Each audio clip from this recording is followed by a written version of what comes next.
Hello भाई, राम राम सब ने। आज हम हरियाणा जीके के जो क्वेश्चन करे थे ना वो करेंगे। ये लगभग पहले पेपर में है ना आए हुए हैं, प्रीवियस ईयर के ही हैं और कम टाइम में ज़्यादा क्वेश्चन होंगे।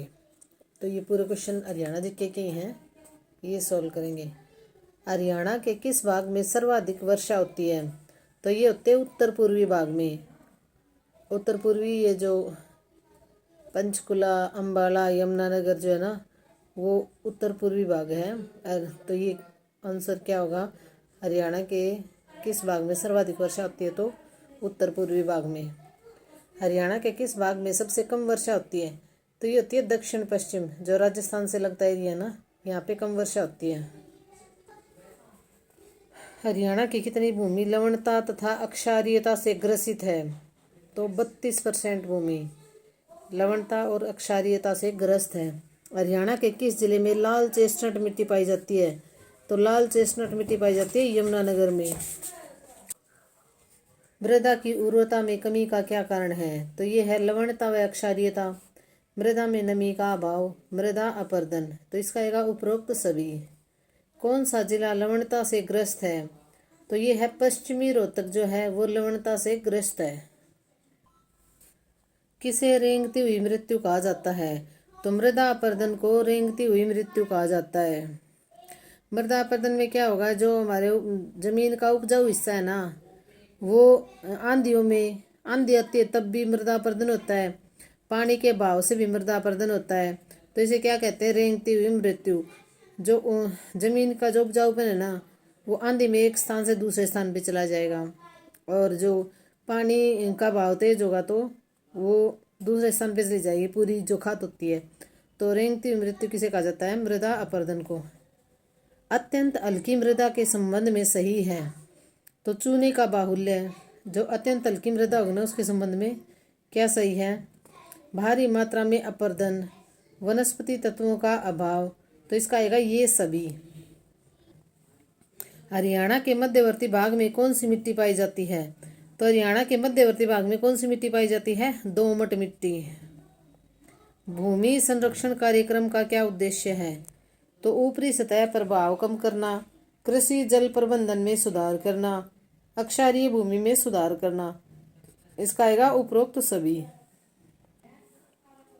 गिरिपादीय मृदाओं को घर कहा जाता है।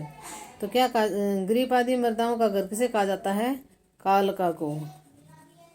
गिरिपादीय मृदाओं का घर कालका। ग्रीष्म काल में हरियाणा का औसत तापमान रहता है। तो ग्रीष्म काल में हरियाणा का औसत तापमान कितना रहता है? 35 डिग्री सेल्सियस। हरियाणा के उत्तरी भागों के पर्वतीय क्षेत्रों में कितनी वर्षा होती है? तो ये होती है 200 सेंटीमीटर उत्तरी भागों में के पर्वतीय क्षेत्रों में। तो ये जैसे मोरनी हो गया, और मोरनी है उत्तरी भाग में तो अपने तो ये हो गया 200 सेंटीमीटर वर्षा। रेतीली मृदा निम्न में से किस जिले में पाई जाती है? तो झज्जर, गुरुग्राम, रेवाड़ी। ये राजस्थान से लगता एरिया है, इसमें उपरोक्त सभी आएगा। किस मृदा में बालू, मृत्तिका एवं सिल्ट का लगभग बराबर अनुपात पाया जाता है? तो बलुई दोमट में। हरियाणा की जलवायु किस प्रकार की है? तो हरियाणा की जलवायु है उपोष्ण कटिबंधीय शुष्क महाद्वीपीय जलवायु। और अगर उपोष्ण कटिबंधीय शुष्क नहीं आया ना तो अकेली महाद्वीपीय आ जाए तो वो भी सही है। तो उपोष्ण कटिबंधीय शुष्क महाद्वीपीय जलवायु है हरियाणा की। हरियाणा में शीतकाल में औसत तापमान रहता है। तो शीतकाल में औसत तापमान कितना रहता है? 12 डिग्री सेल्सियस। कुल भौगोलिक क्षेत्र का कितना प्रतिशत क्षेत्र हरियाणा में भूमि कटाव, लवणता तथा सेम की समस्या से ग्रसित है? तो ये है 50%। हरियाणा के मैदानी भाग में मुख्यतः किस प्रकार की मिट्टी पाई जाती है? तो मैदानी भागों में किस प्रकार की मिट्टी पाई जाती है? पीले भूरे रंग की उपजाऊ मिट्टी मैदानी भागों में। और हरियाणा का अधिकतर भाग कैसा है? मैदान है। और घाघर और यमुना नदी के बीच में क्या है? मैदान है। तो हरियाणा के मैदानी भाग में मुख्यतः किस प्रकार की मिट्टी पाई जाती है? पीले भूरे रंग की उपजाऊ मिट्टी। हरियाणा में सर्वाधिक गर्म दिन कब होते हैं? तो ये होते हैं मई और जून में। लवणता संभाव्य मृदा वाले जिलों में कौन सा शामिल नहीं है? तो लवणता संभाव्य मृदा वाले जिलों में कौन सा शामिल नहीं है? कुरुक्षेत्र।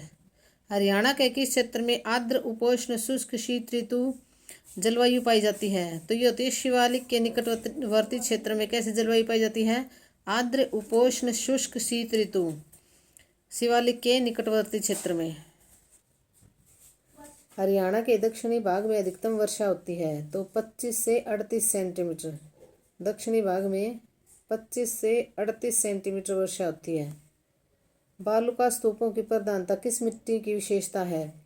तो बालुका स्तूपों की प्रधानता अत्यंत हल्की मृदा, अत्यंत हल्की मृदा। बालुका स्तूपों की प्रधानता किस मिट्टी की विशेषता है? अत्यंत हल्की मृदा। लवणता तथा अक्षारीयता से ग्रस्त मृदाओं को स्थानीय भाषा में क्या कहा जाता है? लवणता तथा अक्षारीयता से ग्रस्त, तो रेह या कल्लर। रेह या कल्लर किसे कहा जाता है? लवणता तथा अक्षारीयता से ग्रस्त मृदाओं को स्थानीय भाषा में रेह या कल्लर कहा जाता है। हरियाणा का लगभग 12 लाख हेक्टेयर क्षेत्र किस समस्या से प्रभावित है? तो वायु कटाव से प्रभावित है। 12 लाख हेक्टेयर क्षेत्र किससे? वायु कटाव से। हरियाणा का कितना क्षेत्र वायु अपरदन से प्रभावित है? तो 15 लाख हेक्टेयर। हरियाणा की जलवायु की विशेषता है, तो ग्रीष्मकाल में उच्च तापमान, वाष्पीभवन की अधिकता। तो इसका आएगा, ये दोनों सही है।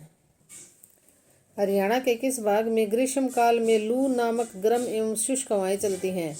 तो दक्षिणी पश्चिमी भाग में। हरियाणा के किस भाग में ग्रीष्मकाल में लू नामक गर्म एवं शुष्क हवाएं चलती हैं? तो दक्षिणी व दक्षिणी पश्चिमी भाग में। किस मिट्टी में चूने के अंशों का बाहुल्य रहता है? तो अत्यंत हल्की मिट्टी में चूने के अंशों का बाहुल्य रहता है। कौन सी मृदा शुष्क भूमि कृषि के लिए उत्तम समझी जाती है? तो ये हल्की मृदा।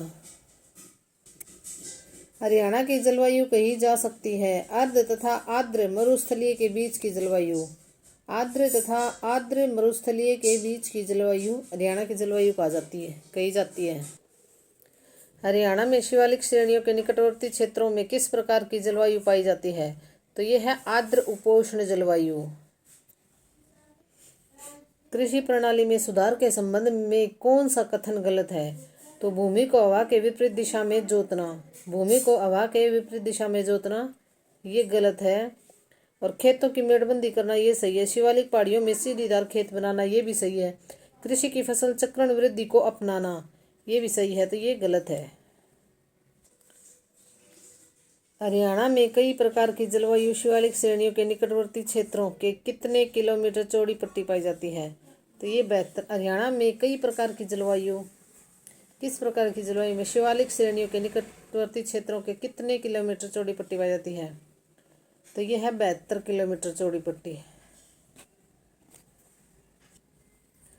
हरियाणा की जलवायु उपोष्ण कटिबंधीय शुष्क महाद्वीपीय है, जिसका प्रमुख कारण है समुद्र से दूर होने के कारण। पश्चिमी विक्षोभों के कारण हरियाणा में किस प्रकार की वर्षा होती है? तो ये होती है शीत ऋतु में। किस कारण वर्षा होती है? शीत ऋतु में वर्षा हरियाणा में किस कारण होती है? पश्चिमी विक्षोभों के कारण। मैं कौन खाऊं? निम्न में से कौन सी मृदा को हरियाणा में घर एवं कंगी कहा जाता है? तो ये ग्रीपादीय मृदा को क्या कहा जाता है? घर एवं कंदी। हरियाणा में पश्चिमी विक्षोभों का प्रभाव होता है। थोड़ी बहुत वर्षा होती है, मतलब सर्दियों में जो थोड़ी बहुत वर्षा होती है ना, वो किससे होती है? पश्चिमी विक्षोभों से। हरियाणा के किस भाग में हल्के भूरे रंग की रेतीली मृदाएं पाई जाती हैं? तो ये दक्षिणी पश्चिमी भाग में हल्के भूरे रंग की रेतीली मृदाएं पाई जाती हैं। हरियाणा में भूमि परीक्षण का उद्देश्य है, तो क्या है? उर्वरक के समुचित प्रयोग को बढ़ावा देना, सभी किसानों को मृदा स्वास्थ्य कार्ड वितरित करना, उर्वरकों के अधिक प्रयोग से भूमिगत जल में नाइट्रेट के स्तर को जांचना। तो इसका आएगा उपरोक्त सभी। हरियाणा की जुलाई से सितंबर महीने के मध्य किन पवनों द्वारा वर्षा होती है? तो ये दक्षिणी पश्चिमी मानसूनी पवनों द्वारा। हरियाणा की जलवायु है, तो हरियाणा की जलवायु कैसी है? महाद्वीपीय। और महाद्वीपीय जलवायु क्यों है? क्योंकि समुद्र से हरियाणा बहुत दूर है ना, इसीलिए। हरियाणा में मुख्य रूप से कैसी जलवायु पाई जाती है? तो उपोष्ण स्टेपी जलवायु, जो उत्तरी भाग है ना उसमें उपोष्ण स्टेपी जलवायु और आर्द्र उपोष्ण जलवायु पाई जाती है। ये जो हमारा दक्षिणी और ये जो भाग है ना जो शिवालिक से दूर है उसमें आर्द्र उपोष्ण जलवायु पाई जाती है। तो इसमें होगा ये दोनों सही हैं। हरियाणा प्रतिवर्ष डैश वर्षा प्राप्त करता है, तो कितनी वर्षा प्राप्त करता है? कम। ये नहीं होगा कि भी मध्यम वर्षा, नहीं, बिल्कुल भी नहीं, कम वर्षा प्राप्त करता है। हरियाणा प्रतिवर्ष डैश वर्षा प्राप्त करता, तो ये कम वर्षा प्राप्त करता है। हरियाणा के किस भाग में सर्वाधिक वर्षा होती है? तो उत्तर पूर्वी भाग में सर्वाधिक वर्षा होती है। हरियाणा में शीतकाल में औसत तापमान रहता है, तो 12 डिग्री सेल्सियस। हरियाणा प्रदेश में कौन सा माह वर्ष का सबसे ठंडा माह होता है? जब तापमान हिमांक तक पहुंच जाता है, तो ये है जनवरी। हरियाणा में मानसून का समय है, तो ये है जुलाई से सितंबर तक हरियाणा में मानसून आता है। हरियाणा में किस हवा के कारण जून और सितंबर के बीच बारिश होती है? तो ये होती है दक्षिण पश्चिमी मानसून हवाओं के कारण हरियाणा में, मतलब जून और सितंबर के बीच बारिश होती है दक्षिणी पश्चिमी मानसून पवनों के कारण। और सर्दियों में बारिश होती है पश्चिमी विक्षोभ के कारण। हरियाणा की जलवायु उपोष्ण कटिबंधीय है, जिसका मुख्य कारण है तो हिमालय पर्वत की दूरी भी है और जो ये है समुद्र से दूरी भी है भाई। इसमें उपोष्ण कटिबंधीय जलवायु है। देखो उपोष्ण कटिबंधीय जलवायु हिमालय पर्वत की दूरी से, और अगर ये कहे ना उपोष्ण कटिबंधीय शुष्क महाद्वीपीय जलवायु, तो वो है समुद्र के कारण, समुद्र से दूरी के कारण। हरियाणा में यह जिला सबसे कम वर्षा प्राप्त करता है, तो ये इनमें से जो है ना, इनमें से सिरसा सबसे कम वर्षा प्राप्त करता है। हरियाणा में गर्मी का मौसम कब से होता है? तो अप्रैल से जून तक गर्मी का मौसम होता है। हरियाणा में किस स्थान पर सर्वाधिक औसत वर्षा होती है? तो कहाँ होती है सर्वाधिक औसत वर्षा? अंबाला में। ये जो इनमें से अंबाला में होगी। इनमें से किस अवधि में हरियाणा में सबसे ज़्यादा गर्मी पड़ती है? तो मई जून में सबसे ज़्यादा गर्मी पड़ती है हरियाणा में। हरियाणा के किस भाग में सबसे कम वर्षा होती है? तो ये दक्षिणी पश्चिमी भाग में। हरियाणा में जुलाई से सितंबर के माह के मध्य किन पवनों द्वारा वर्षा होती है? तो ये होती है व्यापारिक पवनों द्वारा। मारकंडा नदी की महत्वपूर्ण उपनदी कौन सी है? तो मारकंडा की है टांगरी। और ये पूछ लेंगे टांगरी की महत्वपूर्ण नदी मारकंडा उपनदी। निम्न सभी हरियाणा राज्य की नदियां हैं सिवाय, तो इनमें से कौन सी नहीं है? कोटला, ये है राजस्थान की। शिवालिक की पहाड़ियों से हरियाणा प्रदेश की कौन सी नदी निकलती है? तो घग्गर, टांगरी और मारकंडा, ये सभी कहाँ से निकलती हैं? शिवालिक की पहाड़ियों से। हरियाणा के फरीदाबाद जिले में बहने वाली प्रमुख नदी कौन सी है? तो ये है यमुना नदी। यमुना नदी हरियाणा के किस जिले की सीमा को नहीं छूती? तो ये रोहतक को नहीं छूती यमुना नदी।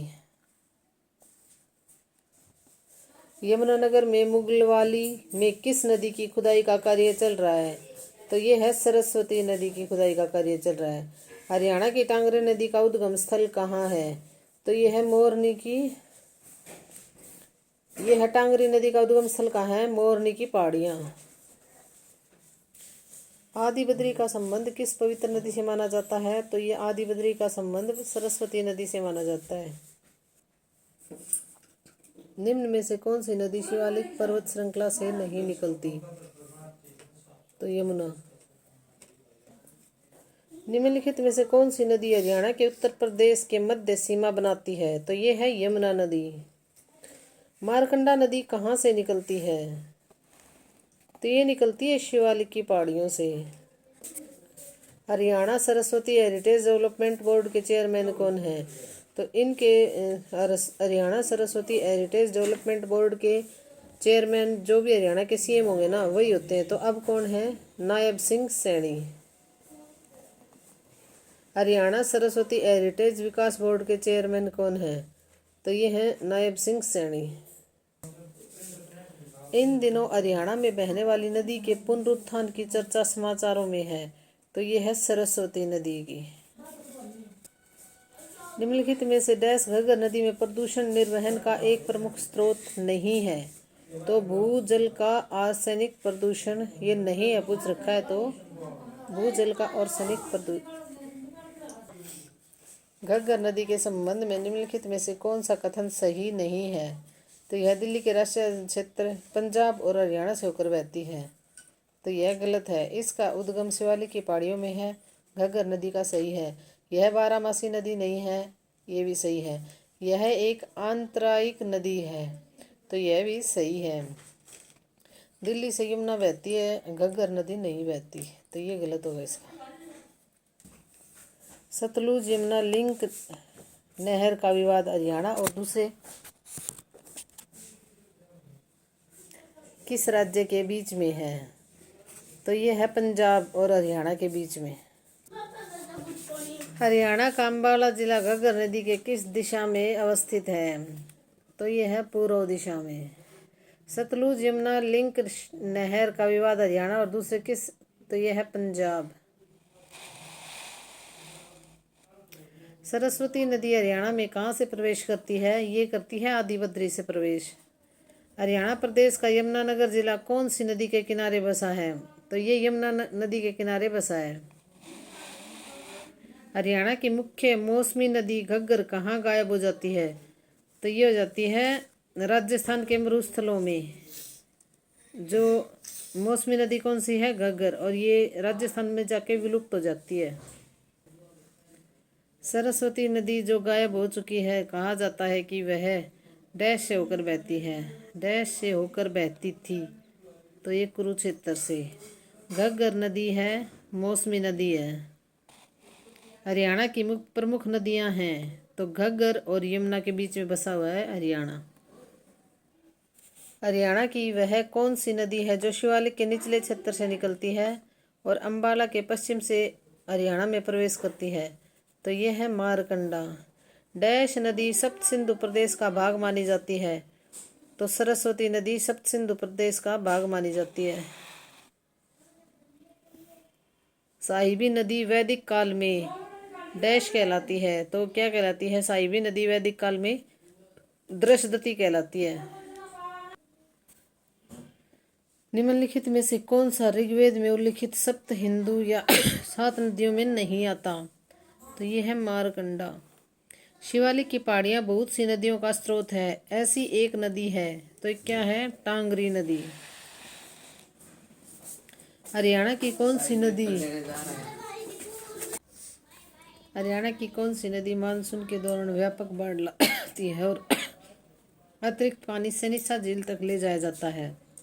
तो यह है मारकंडा नदी। राजस्थान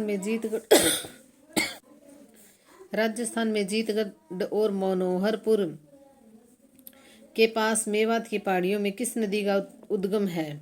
तो यह है साहिबी नदी का। राजस्थान में जीतगढ़ और मनोहरपुर के पास मेवात की पहाड़ियों में किस नदी का उद्गम है। तो यह है साहिबी नदी का। डैश नदी पिंजौर के पास हरियाणा में प्रवेश करती है और फिर हरियाणा से बहने के बाद राजस्थान में प्रवेश करती है। तो यह है घग्गर नदी। कौन सी नदी हरियाणा की मुख्य और सबसे बड़ी मौसमी नदी है। तो यह है घग्गर नदी। किस गांव का नाम सरस्वती नगर रखा गया है। तो मुस्तफाबाद का नाम क्या रखा गया है, सरस्वती नगर।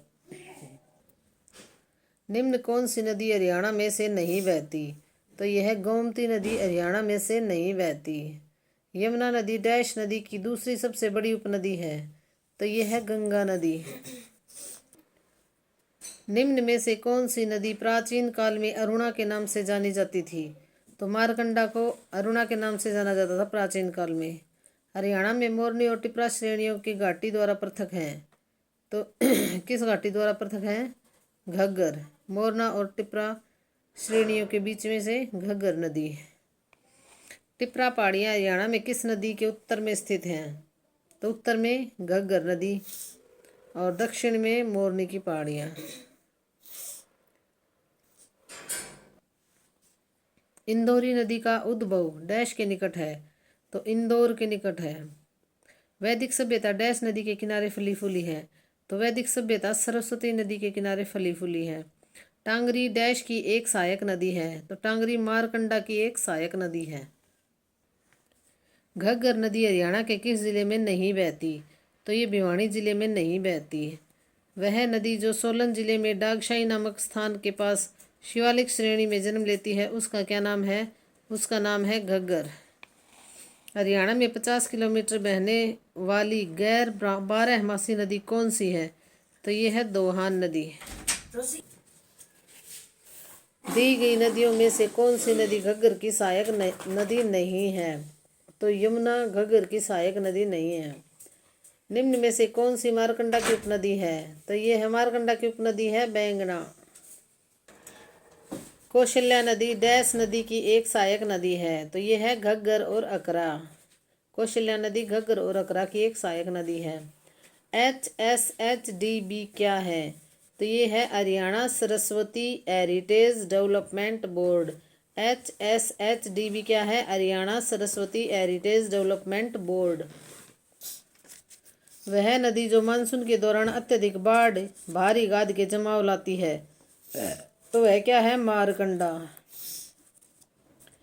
वह नदी जो शाहपुर गांव से निकलकर लाडवा नामक स्थान पर चोटांग नदी से मिलती है, उसे डैश भी कहते हैं, तो उसे क्या कहते हैं? राक्षी नदी भी कहते हैं। वह नदी जो शाहपुर गांव से निकलकर लाडवा नामक स्थान पर चोटांग नदी से मिलती है, उसे राक्षी नदी भी कहते हैं। रेवाड़ी वह स्थान है जहां साहिबी नदी हरियाणा में प्रवेश करती है। हरियाणा की मुख्य मौसमी नदी घग्गर डैश से होकर राज्य में प्रवेश करती है, तो ये कालका से होकर राज्य में प्रवेश करती है। डैश नदी घग्गर नदी की मुख्य उपनदियों में से एक है। यह पंचकुला जिले में बहती है और पिंजौर के पास घग्गर नदी में मिलती है, तो यह है कौशल्या। हरियाणा में साहिब, मारकंडा, टांगरी और कृष्णावती किसके नाम है? तो ये है नदियों के नाम। हरियाणा में इंदौरी नदी का उद्गम डैश के निकट है, तो यह है इंदौरी का नदी का उद्गम कहाँ है? मेवात की पहाड़ियों में। हरियाणा के पश्चिम गढ़वाल में किस नदी का उद्गम हर की दून ग्लेशियर को माना जाता है? तो ये सरस्वती। हरियाणा में हनुमान चट्टी में हनुमान गंगा का मिलन किस नदी में होता है? तो ये है यमुना में। हरियाणा में वैदिक दृष्टि नदी को डैश कहते हैं? तो सरस्वती कहते हैं। निम्नलिखित में से हरियाणा में कौन सी घग्गर नदी की एक सहायक नदी है? तो ये है घग्गर की सहायक है चोटांग। नहीं है, सहायक नदी है, नदी की एक सहायक नदी है, तो ये है चोटांग। डैश हरियाणा में एक सदा नीरा नदी है, तो यमुना सदा नीरा है, और घग्गर वो मौसमी नदी है, तो यमुना क्या है? सदा नीरा नदी है, सदा बहने वाली नदी है, बारहमासी नदी है। हरियाणा में मारकंडा नदी का प्राचीन नाम है, तो ये है अरुणा। कौन सी नदी हरियाणा के जीतगढ़ के पास मेवात पहाड़ियों से निकलती है? तो ये है साहिबी नदी। निम्न में से कौन सी नदी हरियाणा से होकर नहीं बहती? तो ये महानदी हरियाणा से होकर नहीं बहती। किस नदी का उद्गम स्थान चंपासर ग्लेशियर है? तो यमुना नदी का उद्गम स्थान चंपासर ग्लेशियर है। प्राचीन समय में हरियाणा किस नदी के किनारे स्थित था? तो ये सरस्वती नदी के किनारे स्थित था। यह नदी कालेसर वन के निकट हरियाणा में प्रवेश करती है, तो कालेसर वन के निकट हरियाणा में प्रवेश कौन सी नदी करती है? यमुना। लोहारू उत्थान उत्थापक सिंचाई परियोजना किस प्रसिद्ध व्यक्ति के नाम पर रखी गई है? तो यह है इंदिरा गांधी। लोहारू उत्थापक सिंचाई परियोजना किस प्रसिद्ध व्यक्ति के नाम पर रखी गई है? इंदिरा गांधी के नाम पर। हरियाणा में मारकंडा नदी निम्न में से किस जिले से होकर नहीं गुजरती? तो ये पंचकुला से होकर नहीं गुजरती। घग्गर नदी राज्य के किस जिले में हरियाणा में प्रवेश करती है? तो ये पंचकुला जिले में हरियाणा में प्रवेश करती है। हरियाणा में अथनीकुंड बैराज डैश नदी पर स्थित है, तो यह है यमुना नदी पर स्थित है। निम्नलिखित में से किस नदी का उद्गम स्थल असंगत है, मतलब कौन सा गलत है? इंदौरी ये है सरस्वती, ये गलत है। इंदौरी मेवात की पहाड़ियाँ, मारकंडा शिवालिक की पहाड़ियाँ, टांगरी मोरनी की पहाड़ियाँ। तो टांगरी मोरनी की पहाड़ियाँ, मारकंडा शिवालिक, इंदौरी मेवात।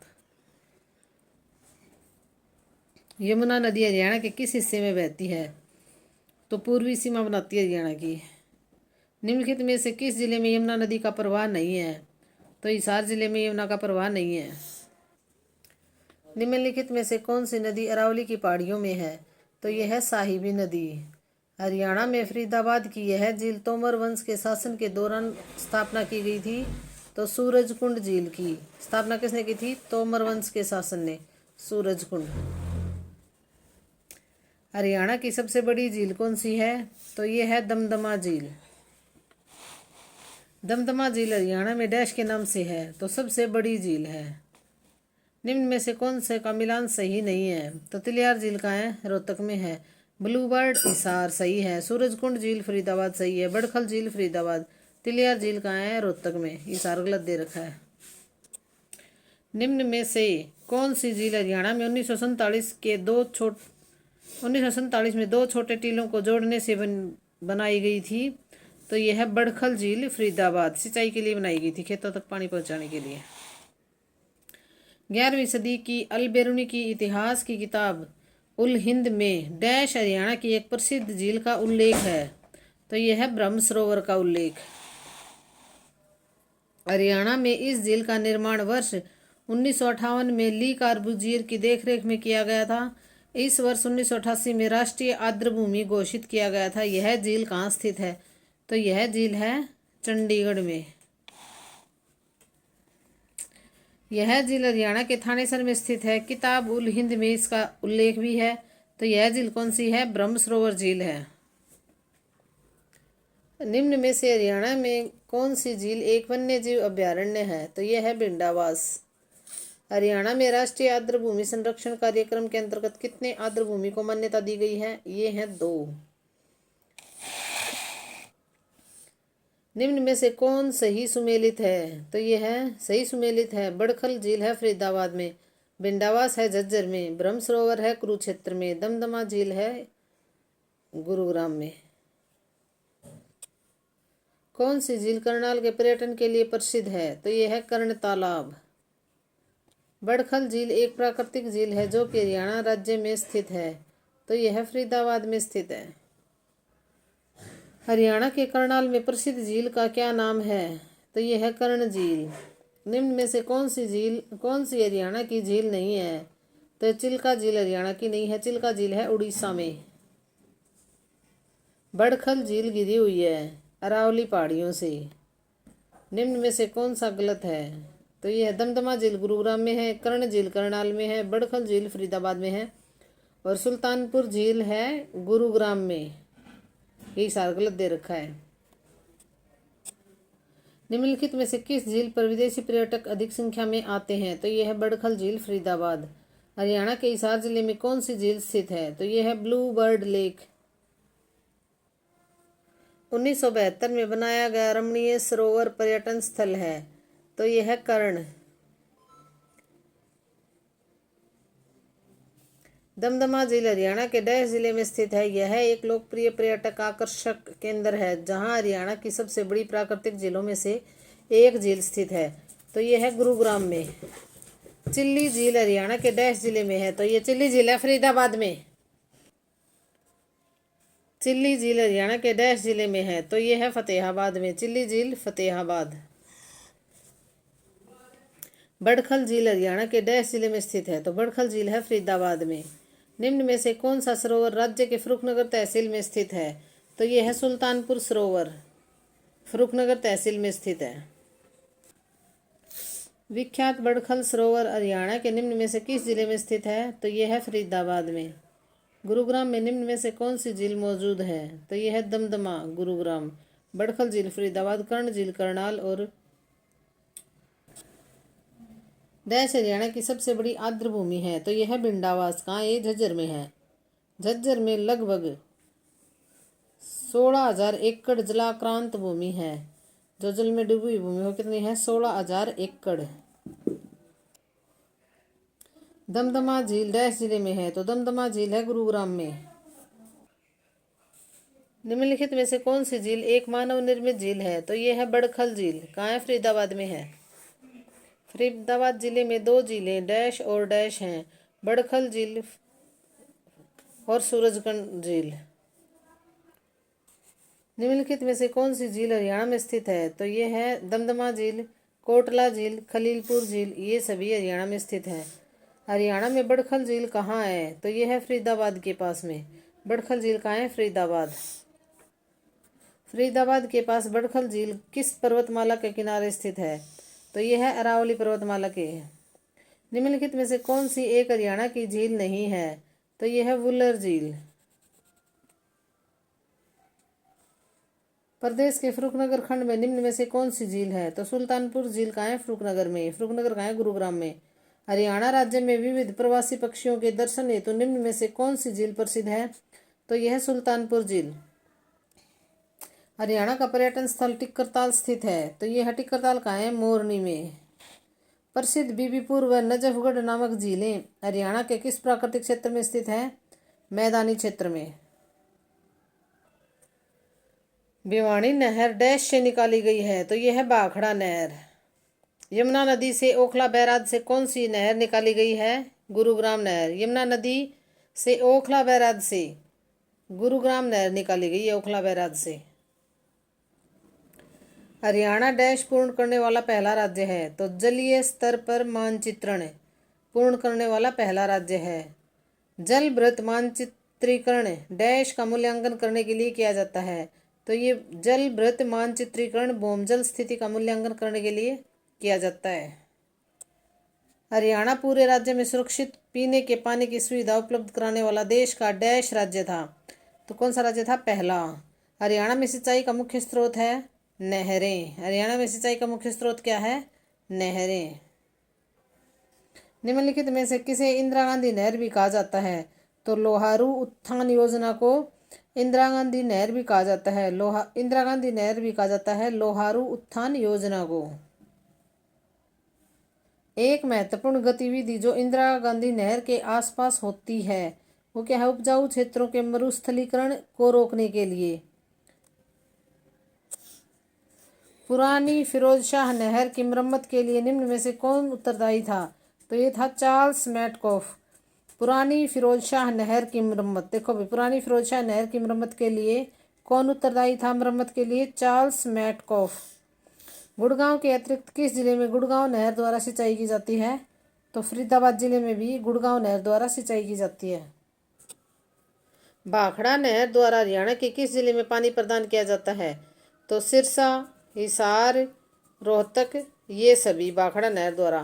भाखड़ा नहर सिंचाई के लिए हरियाणा के किस जिले में पानी प्रदान करता है, तो सिरसा, हिसार, रोहतक, उपरोक्त सभी। हरियाणा की सबसे पुरानी नहर कौन सी है, तो पश्चिमी और पूर्वी यमुना। पुरानी नहर कौन सी है? पश्चिमी और पूर्वी यमुना। ककरोई सूक्ष्म जल विद्युत परियोजना किस नहर पर बनी है, तो यह है पश्चिमी यमुना नहर पर। पश्चिमी यमुना नहर किस स्थान से यमुना नदी से निकाली गई है, तो यह है ताजेवाला से। ताजेवाला नामक स्थान से हरियाणा की कौन सी नहर निकाली गई है, तो यह है पश्चिमी यमुना नहर। जनवरी 2019 में 6 भारतीय राज्यों में रेणुका जी बांध बहुउद्देशीय परियोजना के निर्माण के लिए एक समझौते पर हस्ताक्षर किए। निम्न में से कौन सा उन राज्यों में से एक नहीं है, तो यह हिमाचल प्रदेश नहीं है। तो देखो भाई, जनवरी 2019 में 6 भारतीय राज्यों ने, भारत के जो 6 राज्यों थे ना, 6 राज्य थे, उन्होंने रेणुका जी बांध बहुउद्देशीय परियोजना के निर्माण के लिए एक समझौते पर हस्ताक्षर किए थे। तो रेणुका जी बांध बहुउद्देशीय परियोजना है, उस पर भारत के 6 राज्यों ने साइन किए थे, परियोजना जो थी उस पर। तो उनमें से कौन शामिल नहीं है? हिमाचल प्रदेश शामिल नहीं है। राजस्थान, हरियाणा, उत्तर प्रदेश और 3 और राज्य हैं वो शामिल हैं। दादूपुर नलवी नहर सिंचाई परियोजना से हरियाणा में निम्नलिखित में से किस क्षेत्र में सिंचाई नहीं होती, तो दादूपुर नलवी नहर सिंचाई परियोजना से पंचकुला में सिंचाई नहीं होती। पश्चिमी यमुना नहर द्वारा हरियाणा के किस जिले में सिंचाई की जाती है, तो रोहतक, सोनीपत, करनाल, पश्चिमी यमुना नहर द्वारा। उपरोक्त सभी। धन्यवाद भाई, लाइक शेयर और सब्सक्राइब कर दिया करो। और ये प्रीवियस ईयर क्वेश्चन है हरियाणा जीके के और क्विक रिवीजन है, बिल्कुल कम टाइम में ज़्यादा क्वेश्चन है।